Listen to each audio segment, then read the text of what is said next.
So one of the things I do with TAPAS is deal with capacity development. And one of the areas of capacity development that we don't really talk about deals with the capacity of our scientists to do research that's relevant to the needs of protected area management. And in particular, one of those arenas of capacity is in the area of tourism and visitor management. And so a couple of years ago, Anna and I had an idea of doing a special issue of a journal called Koedoe. Koedoe is a large, absolutely gorgeous antelope living in southern Africa. And South African National Parks is a science journal.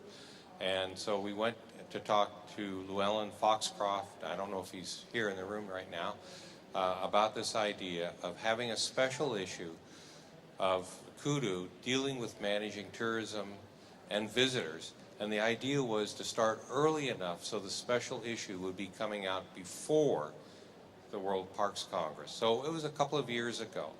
And so he said yes, he took a little bit of a risk. It's something geographically and in scope that Koedoe has not really addressed in its previous life. So we did a call for papers, and we got a bunch of abstracts. This is if those of you who are not in research and academia, you don't probably understand all this background. It's a very kind of competitive process to get an article published, particularly in a special issue. And we got, I don't know, well, about double the number of articles that finally got published. So each of these articles that's in this special issue went through at least one review by at least 2 reviewers, peer reviewers, anonymous peer reviewers. That's the character of our process. And then some more review and more review and more review. And so eventually we ended up with 9 papers.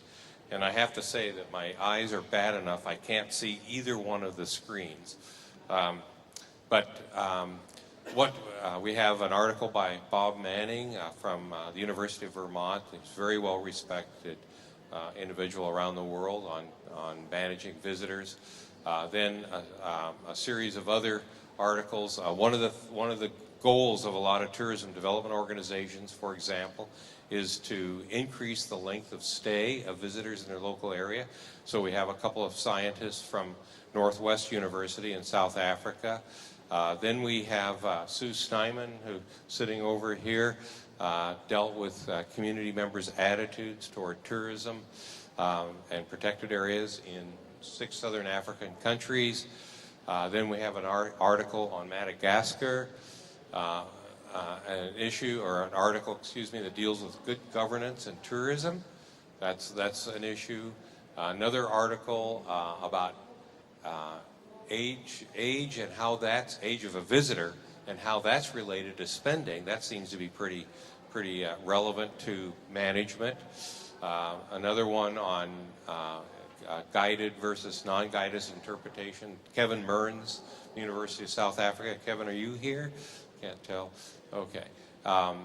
Exploring the impacts of protected area tourism on local communities, thinking about the notion of resilience. Sue Moore, who's at Murdoch University, is one of the authors of that Murdoch University in South Australia. And then development of a tourism research framework by South African national parks. So this was a long, involved process, and we've resulted in this special issue. If you go to the Koedoe website, which is down here, if you just do a Google Koedoe journal or something like that, you'll end up, and you can find it, and Koedoe is an open access journal, so you don't need a subscription to get it. And then we in TAPAS do a lot of work more recently using Google Hangout. And so we actually have Google Hangout, a video, it's a YouTube video on more information about the journal. So thank you very much. Thanks. And just to add to what Steve has mentioned is that This is a common, I think it's open property, open access document, which means that if anybody wants to translate it from English into any other language, they're very welcome to. There's no copyright issues that need to be infringed or taken care of.